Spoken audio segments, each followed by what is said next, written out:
We're back. This is Weekend Winners. We're out of our hiatus following the pandemic, the global pandemic of coronavirus 19, and we're looking forward to a big night at Albion Park tomorrow night. 11 races with action getting underway at 5:15.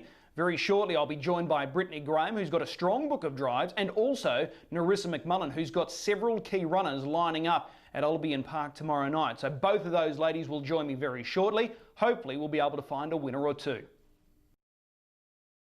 Brittany Graham joins us first up in the hot seat as far as Weekend Winners is concerned for this weekend. 11 races at Albion Park, and it's a good program. Brittany has 4 drives at this meeting, and she's got a number of good chances as well. And we start with Dream to Share in race 2.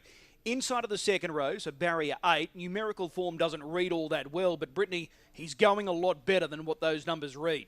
Yeah, absolutely, Chris. He's flying, the little fellow. He's done a great job since he came up from New South Wales, and he's sort of a bit of a one-trick pony. You have to drive him, sit sprint. So when the 8 draw came out, it probably didn't look too bad, but Chantre probably doesn't map as the leader, so we may well be 3 fence, if not 4 fence. So he's going to need a little bit of luck, but he's racing really well, and I guess if he gets that slice of luck from the draw, he'll get a cosy fence run. But yeah, he didn't have much luck last week. He got forced a little bit wider than I would have liked to, so he was down the line, but they still went 52, and I thought his run was quite okay. So he's racing really well. It's just hard to have a great deal of confidence from that draw. Yeah, barrier draws in this grade at Albion Park are crucial. When he won 4 runs ago, he beat May Wins Best. They went fast time, and that form line looks really good now. May Wins Best has gone back to back. He won here in 52, so you just need that little bit of luck. I know you were talking about the Redcliffe Cup. They were part of the plans with Dream to Share. Are they still on the agenda, or are you looking elsewhere now? I think we planned to go to the Redcliffe Cup. He's only had that 1 standing start attempt, and that was in the Flashing Red, and he began unbelievably well. So he'll get the front if he gets a draw in the Redcliffe Cup, you would think, and that certainly counts for a lot. And we've had horses be really competitive and win the Redcliffe Cup, even if they're not quite up to that open class level, if they can get to the fence around Redcliffe in those longer distance races, and it certainly counts for a lot. So his manners are good. I think that he could be competitive in the Redcliffe Cup. We just might have to get his numerical form up a little bit to, I guess, put his hand up, but I certainly think he's going well enough. Okay, we'll give him an each-way chance there in race 2, Dream to Share. The following race, race 3, Cam Rollers on the back-up, led throughout at Redcliffe on Thursday afternoon. What can we expect here on Saturday night? Yeah, I wasn't surprised by his effort on Thursday because he's been racing really well. I thought he went well here Saturday night prior. They went 1:54, and he probably just can't quite run that sort of time, but he still rated a really good time himself. The week before, he ran a 27 flat last quarter himself, which I didn't think he sort of had in him. So he's racing a lot better than probably his form lines suggested, and he got the 1 draw, and he was able to take full advantage, and he went really well also. So he's going good. I think he's having his last run for us on Saturday night, so I'm hoping that he can go out a winner. But yeah, just probably again a little bit of a tricky draw for him. It looks like the 1 looks to be the leader, but if we can slot into the running line and get a cosy sit, I think that he can run a creditable race again. Okay, well that's Cam Roller in race number 3. We move across to race 5, Blue Moon Rising. This guy's hit a purple patch of form. He's won 2 of his last 3. Hats off to you last week. You drove him perfectly. He responded, won well. Second row draw again here tomorrow night. 2 off the second row. What are we expecting? I don't think the second row draw hurts him over the middle distance trip. I'm not sure if he runs out the 2100 quite as well as a mile, but he's raced well over it. He ran 3rd here a couple of weeks ago behind Johnny White, and I think that form line, even though Johnny White was down the line last time, is still quite okay. So from the second row, trailing draw, he won't have to do any work early on. Hopefully we can get a nice run through at the start, but he's racing really well, and I think that he's sort of a confidence horse, and he'll have plenty of confidence after last week, and he can go right on with it. So I give him a good chance again, but I guess we won't sort of know where we're going to be this week. Last week I was pretty keen to lead and trail, but this week we'll be in the lap of the gods a little bit where we lob, but he's certainly racing well enough. Okay, you do follow out My Mate Pog, who's having his first local start. He's up from Bathurst. He trialled here on Tuesday and trialled really well against Northview Hustler, so he looks like he's got some early speed, so you should get a pretty good run through at the start here. Yeah, it's going to be a little tricky early on because the one sort of has been racing well and showing good gate speed as well. So it would be perfect for us if those two had a good look at each other early on. And then again, we sort of have the options. If they do go hard early, 3 Fence could be there and we could try and sort of rely on a little bit of luck there. Or if My Mate Pog gets left out and it sort of has shown its intention to hold the breeze and we could be 1-1, then that'll be perfect as well. So we have the options and we just have to hope that a few of them want to have a look at each other early on. Okay, Team Graham duly represented in this race. Artistic Saint, he's got a second row draw as well, so haven't fared well with draws. Just for the local punters here, Megan G, who takes the drive on Artistic Saint, can you give us any more information about Megan, where she hails from, and is this her first drive at Albion Park? I think it would be her first drive at Albion Park. She joined the team earlier this week. She's moved across from South Australia, so she's had a fair bit of experience driving over there as well. In fact, I think she's won a group race or two also. So she certainly, he'll lose nothing with Megan aboard. She had a drive at Redcliffe last week, and he's a funny little horse, but hopefully they click and he can go well for her as well. Okay, well, we wish her the best of luck tomorrow night as well. You've picked up a drive in race 8, and this is a bit of a favourite of yours, Condafew for Lola Wiedemann. He draws nicely in gate 2. He's one of those horses, he doesn't win out of turn, but if he gets any sort of luck, he's always competitive.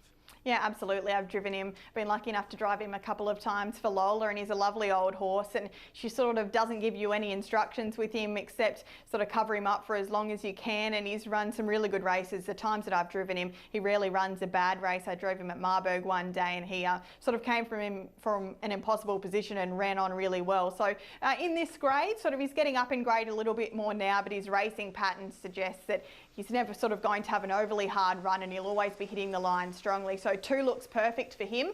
And again, if they go hard early and we can smother him up and keep him covered up for as long as possible, he'll be hitting the line strongly. 4 competitive drives tomorrow night. What's the pick of them?